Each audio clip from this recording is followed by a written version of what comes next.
Ramachandran Balaji, who is the Chief Medical and Information Officer from HCG Oncology. He's going to give us quite a different perspective and to keep in mind some other key issues. Over to you. Thank you.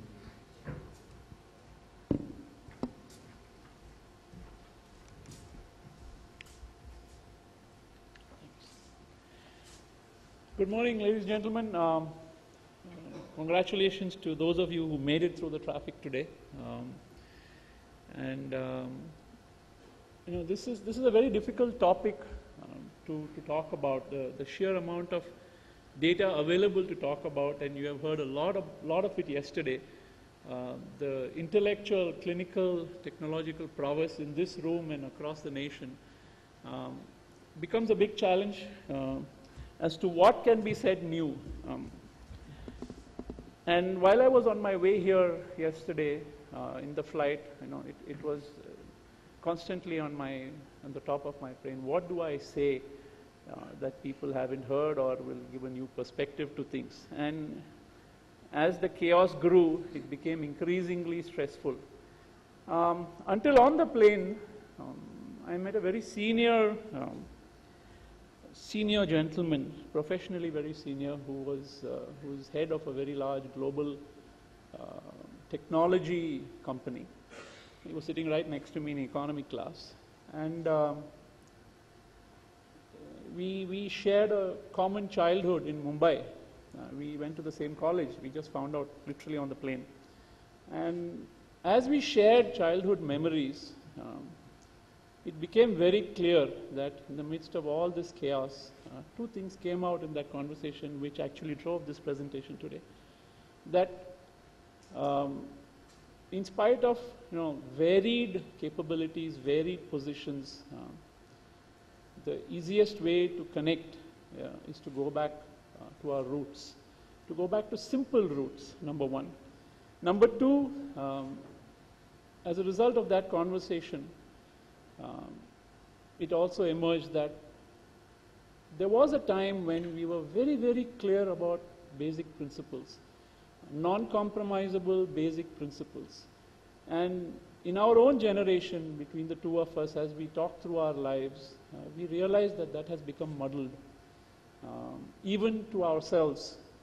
And these are the two thoughts that drove this presentation, and it may not really be what you expect. You have heard a lot of technology, I'm sure. You have heard a lot of domain. You've heard a lot of mHealth, eHealth standards, digital locker, government initiatives, private initiatives. But the key question is, we have to come back to our roots. What is digital health? And to every one of us, as we look at it, it is a different perspective. And I'm sure you've heard all of those perspectives, and you will continue to hear all of these perspectives. But what is that elephant in the room? What are we all working for? Why are we working for? And each and every one of us in one way or the other is touched by health. So what is digital health, and why should we be concerned about it? So if we ask industry, if we ask patients, we will get a lot of different answers. We will get a lot of valid answers. None of them are invalid. But this quote is very important because are they really truly what is needed, and why is it needed? It's something we have to ponder upon as we go through our individual lives and our individual contributions to healthcare. What are we doing? Why are we doing it? What is digital health really meant to achieve? So you see all of these different sectors in healthcare, all of these different massive players, stakeholders, employers, partnerships. And you see, in this room, everybody will be part of one or more of these. But I'd like to bring your attention to the center, which is the other key learning that came out of the conversation yesterday. That ultimately, we are doing things for the patient. Even more than the patient, actually, digital health is meant to support the provider-patient relationship directly, to have a maximum impact, to overcome the natural obstacles, many of which have been brought out today and yesterday, towards implementing digital health, one of the key things that we have to understand is digital health has to support the doctor-patient relationship at its very core.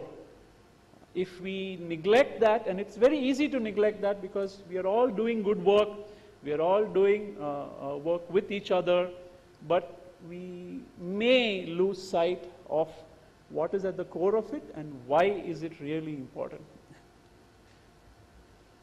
These relationships are all under stress.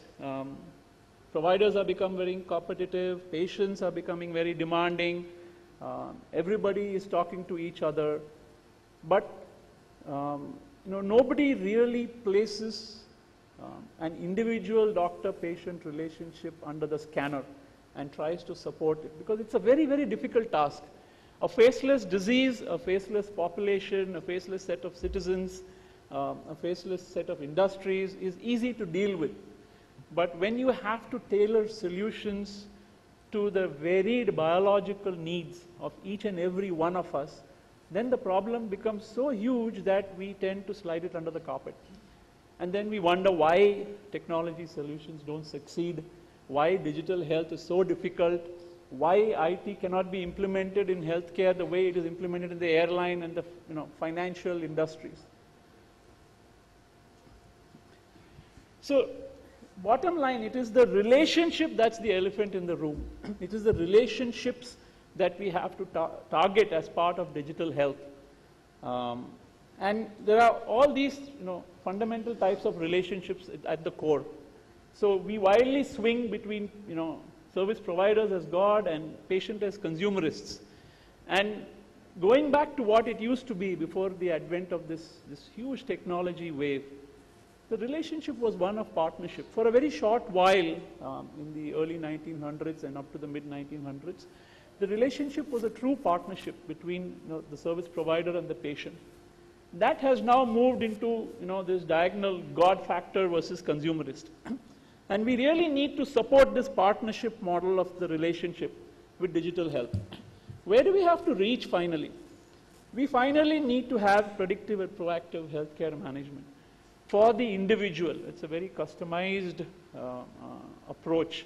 Our GPs in the olden days used to know us very intimately, used to know our families very intimately. That culture, that trust is to some extent diminished. Going forward, it is very difficult to predict what is going to happen. But we as a group, and we as an industry, and we as government, and we as responsible people have to support that relationship. So really speaking, from my perspective, digital health should strengthen patient relationship management across every stakeholder involved in that process. If we do that, digital health will succeed, guaranteed, whatever the difficulties, because the patient is a partner. And tomorrow you and I, and in the past you and I have been, will be, or may be patients. It's at that time we will realize the power and the capability of digital health implemented properly. So the core is the sanctity and trust of this relationship. If this sanctity and trust is maintained, patient loyalty becomes the default. We are today very, very loyal to our GPs who have treated our parents, our grandparents, and continue in some cases to treat our children. Why is it not there today? It's because our individual preferences, the knowledge of us is lost across multiple systems and processes. And that digital health tackles very well through interoperability. You've heard a lot of standards, you've heard a lot of talk about EHR standards, interoperability requirements. Why is that required? It is required because patient knowledge and preferences should not be lost, the uniqueness of the patient. And this is what you will see when you see digital health, consolidated approach, technology, but this is not it. This is it. So we talk about clinical results, clinical process improvements, but the subjective feeling of the patient also has to be taken into account in digital health if it really has to do its job. And the patient sometimes does not judge by clinical outcomes alone, also judges by experience. And that experience can actually make a difference to the patient's health. We all know that, we have all heard of that, and we have all experienced that. So I would like to end with saying the patient experience is as key a factor in the design of digital health solutions as interoperability, as e-health, as m-health, as any of the public sector initiatives, as any of the private platform developments. We need to embed this core thinking into every digital health solution that we come up with to ensure that many of the obstacles, the implementation, the cultural obstacles, flow away or are washed away. That's all I have. Thank you.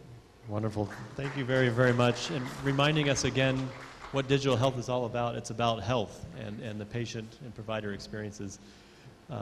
Thank you for being provocative. Next, Dr. Prabhat Rajan, who is the Executive Director for the Technology Information Forecasting and Assessment Council, or TIFAC. It's important to note he's coming from the Department of Science and Technology and how important a multi-sectoral engagement is to successful digital health. He'll be talking to us about some applications and uses with sensors. Over to you. Thank you.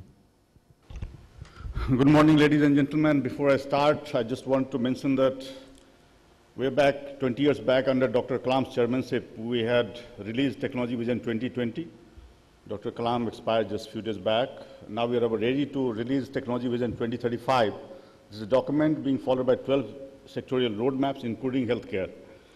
Let me move on to the topic today. I have been a professor of information and communication technology for 11 years, and before that I was a nuclear fusion scientist. I'm going to talk about the role of sensors. I've worked on sensor networks for a long time.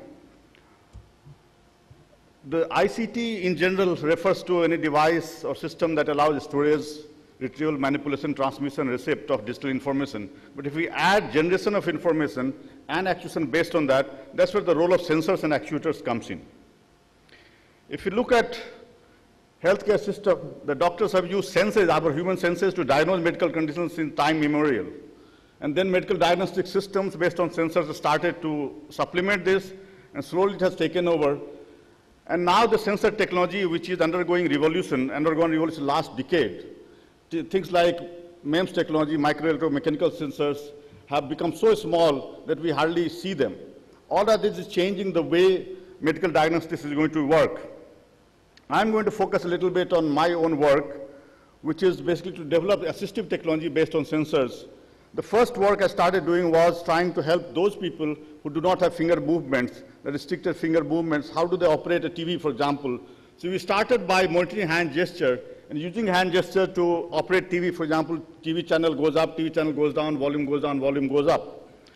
We tested with different users, and we expanded the work to go over to operate not only TV, but light, fan, computer, and various other things, what is called environment control system. When we interacted with the users, many users came out with their requirement, and then we said, let's focus on the ability of the person rather than disability. And based on sensor technology, what you see on the left side is hand and various abilities of the person. The right side is the technology based on various sensors. So starting from hand movement, leg movement, head movement, voice, eye movement, eye blinks, facial expression, conscious thought, muscle movement, and there are a few others that I've added here, including touch sensors, sip and puff devices, and so on. Right side, you see various technologies, including BCI here stands for brain-computer interface. And then using this, you take the input from the user, and then you could make them operate various things like light, fan, and so on, but also operate simple electrical machineries to allow them to earn a livelihood. So you can see one device like this. There's another device of this kind. You can see the users using it, and you can see the smile on the face of the users due to such technology. I moved around the country, interacted with a lot of people. I'll not go into these details. The touchscreen technology came a few years back, became cheaper. It was actually around, but it was costlier. One could start to use that to make low-cost devices, especially in Indian language, Indian context. I'll again skip these users of various kinds. For example, this user is using a touchscreen phone to control various things around in the room. Let's spend 1 minute on the brain-computer interface part, where we started to actually use a cheap neuro headset made for playing computer games to capture brain waves, and then use that to make person communicate or do various other things. For example, one example of this, a gentleman who had a brainstem stroke at age of 32, a young age of 32 in 99, he lost his hand movement, leg movement, and lost his voice as well. He can hear and see. For 13 years, he could not do anything except through blink of his eyes, he could communicate a little bit. About 3 years back, we could provide him through a brain-computer interface, which changed his life in some way. I'm not able to show you a video because it's not playing here, but what we did in this case was to capture his head movement through a gyro sensor, capture his EEG waves through a neuro headset, combine these two so that the mouse movement is controlled by the head movement, the eye blink was captured through the EEG waves, and that was operating in the mouse. So mouse was clicking, and we gave a soft on-screen keyboard through which you could start to type. Similarly, he could start to control things like light and fan and other things using this. Again, video is not running, so I'm not able to show you. There are other users like this girl, Charu Khandal, who was a Ravan movie animator. Then we have tried something which has not worked as of now, is trying to make people communicate for a vegetative state. Here we are trying to actually capture three-dimensional brain activity in real time and trying to see if we can make them communicate yes and no. Right now, not yet successful. From here, I spent little time on trying to see how we could use the EEG sensors to capture learning disability by monitoring brain waves. And we did some work on this, and then I learned techniques to try to improve them, some of these through our own instant technique and some of the more recent techniques like brainwave entrainment and neurofeedback. I could help children with various Down syndrome, ADD, ADHD, and so on, but also could help adults with various problems like insomnia, depression, and so on. So I'll conclude saying that combining sensor technology with modern smartphone and other devices, because sensors have got miniaturized, can be combined easily with the smartphones, which have the processing capability, display, and the communication capability, is going to revolutionize the way healthcare system is being delivered. It will become more user-centric. Other things I wanted to mention was that elderly and persons with disability, this is the area which is going to see a lot of applications coming up in the next few years. I'm personally involved with a startup. Right now, it's not yet declared publicly, which is going to use brain-sensing technology. Hopefully, this is going to come up in the next few months. Thank you very much. Fantastic. And once again, I think this is very important for us to recognize how we design and implement digital health best when we keep the patient in mind and really adhere to the priorities and needs of each individual. Our next speaker is Mr. Krishan Gadar, who is the Managing Director for Presto Info Solutions that specializes in offering unified communications to the government sector with a focus on telemedicine and telelearning. He's been charged with sharing with us the role of the private sector and how public-private partnerships can also enable more successful digital health solutions. Mr. Gadar? Thanks, Mark.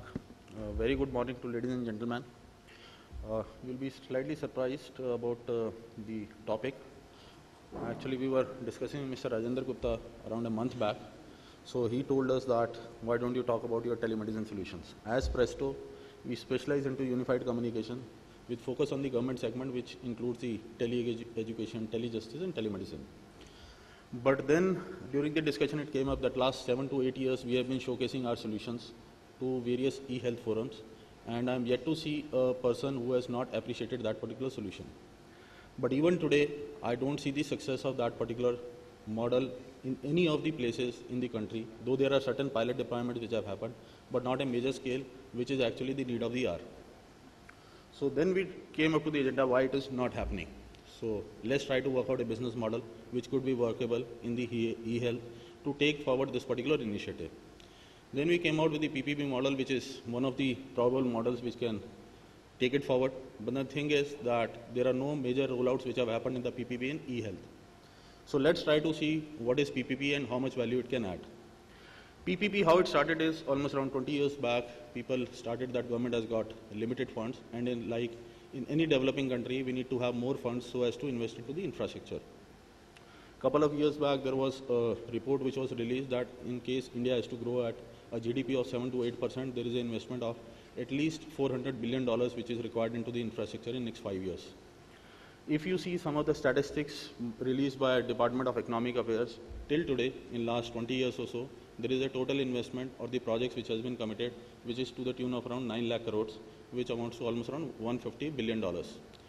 This includes a lot of projects across various sectors, which includes the transport, which is the major user, the energy, and various others. Now, PPP, why it is the need of the hour? We have seen the traffic between Delhi and Gurgaon. People who have been staying here for last 20 years, they would know if someone has to travel from Delhi to Gurgaon to the cyber city some 10 years back, it used to take at least 1.5 hours just from moving from Dhola Kuan. Things changed when this particular infrastructure came in. Concessionaire was taken on board, and there was agreement which was worked out between the government and the operator. A beautiful work was done, but then over a period of time, traffic also grew, and the infrastructure was not able to take up that particular load. What was done is the blame was put on the industry, on the private operator, and the government has taken charge of that. It is almost close to a year now that government is handling this, but we have seen what is the state of the affair even today. So there are challenges around these particular infrastructures, but rather than addressing those kind of challenges, putting that on the industry may not come up with the solution. So let's go slightly more into what the PPP is all about. So before going into e-health, let's see what is the definition of PP. It is, as the term says, it's an arrangement between a government or a government entity and a private sector entity. It is to enable the provisioning of the public assets, which is the responsibility of the government to provide education, health, transport, various kind of facilities which are needed by the country so as to facilitate